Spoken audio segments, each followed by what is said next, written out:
we eliminated the state sales tax on groceries, which helps every Illinoisan deal with the effects of higher prices in the checkout line and keeps food on the table. But they have yet to cancel out the grocery tax. Welcome in, Bishop on Air. It's another day here in Illinois, and about 2 weeks from now, you've got the state budget that's going to be enacted, and it is an election year. And Governor J.B. Pritzker, as you heard there, saying that they eliminated the state grocery tax. Well, let's break that down a bit here, because that's not necessarily the entire truth when you look at that statement as it stands, right? So like, subscribe, hit that notification bell with you each and every weekday morning, giving you a better sense of how things happen in Illinois state government and impacting you across the state. So the $53.1 billion spending plan was signed last week. The revenue increases, the $750 million increased revenues, that was signed on Friday. On the governor's desk now is a measure that impacts the grocery tax. Because if you recall, in February, Governor J.B. Pritzker, he said that he wants to zero out the state's grocery tax. It's only 1%. So for every $100 you spend, you spend $1 on tax for groceries. So he says that he wants to zero that out. Doesn't want the state to collect a 1% grocery tax. And this also happened whenever inflation really ramped up in the 2022 budget. The governor and legislators had a temporary 12-month suspension of the grocery tax. And to offset the lost revenue to local governments at that time, they gave more money to local governments from the state budgets because they were wanting to alleviate the pressure of inflation at that time. After the Biden administration came in, and some say that his pumping more money into the economy of COVID relief, that really is why inflation got to where it is. But regardless, at that time, everybody recognized record high inflation, so they wanted to, essentially drop the grocery tax to zero. But it was only for 12 months. So then it kicked back in after that budget year was over. This year, the governor announced in February he wants to get rid of the grocery tax. But getting rid of the grocery tax without any backfill for local governments, you had local governments pushing back saying, we don't support this idea because that's lost revenue for local governments. So what exactly is going to happen with the grocery tax? As Governor J.B. Pritzker said last week, he says definitively they got rid of the grocery tax. But that's not necessarily the entire truth because the grocery tax is still going to be there. It's even going to be there on July 1st when the new budget year begins. As heard on the House floor, the final day of session last month, and this was 4 o'clock in the morning or something when this measure passed, or 3:30 in the morning on the final day of House action. Here's how that played out with the bill sponsor, State Representative Kelly Burke, laying out what the grocery tax bill does, when it actually kicks in, because it's not July 1st of this year, and also taking some questions from those who have concerns about other elements of this. Because as you recall, the Illinois Municipal League that represents local governments pushed back on the initial idea, saying we can't get rid of the grocery tax because that'll mean $300+ million of revenue for local governments that they won't get. So how can we backfill this? Well, here's how they can backfill it. And let's go.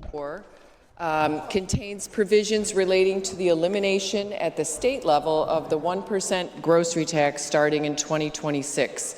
The bill then gives local governments the ability to oppose a local 1% grocery tax via ordinance.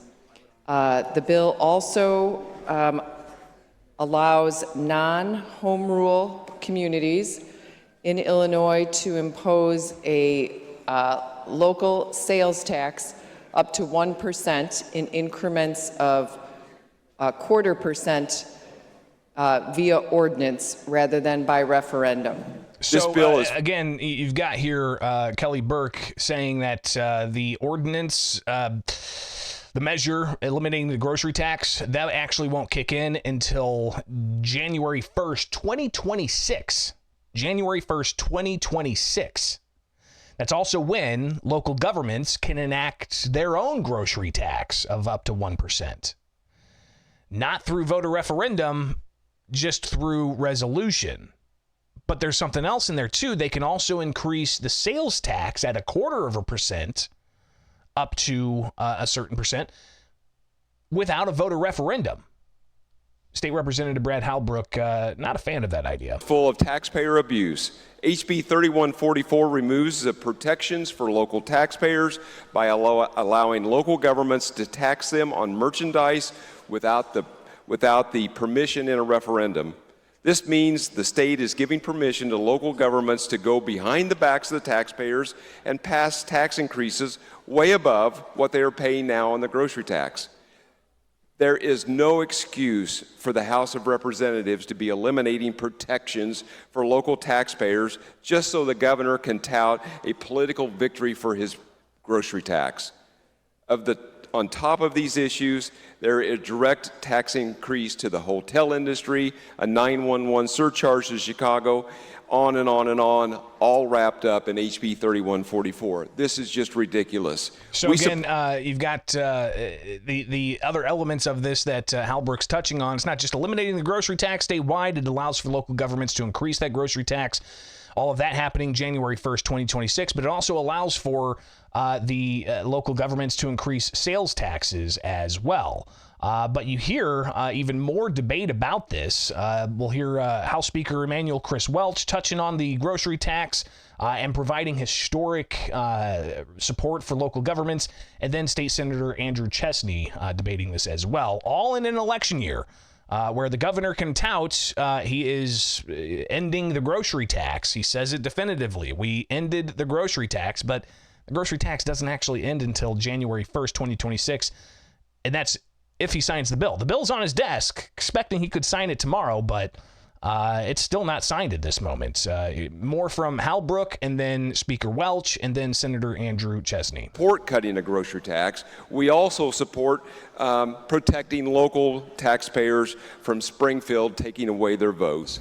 We've eliminated the state grocery tax while also providing historic support for local governments. You've eliminated the ability for it to go to referendum, so we have a direct choice on if we want our taxes raised or not. And so this is, again, a Democrat majority that is running this state off of campaign slogans that provide no real relief to the people of Illinois.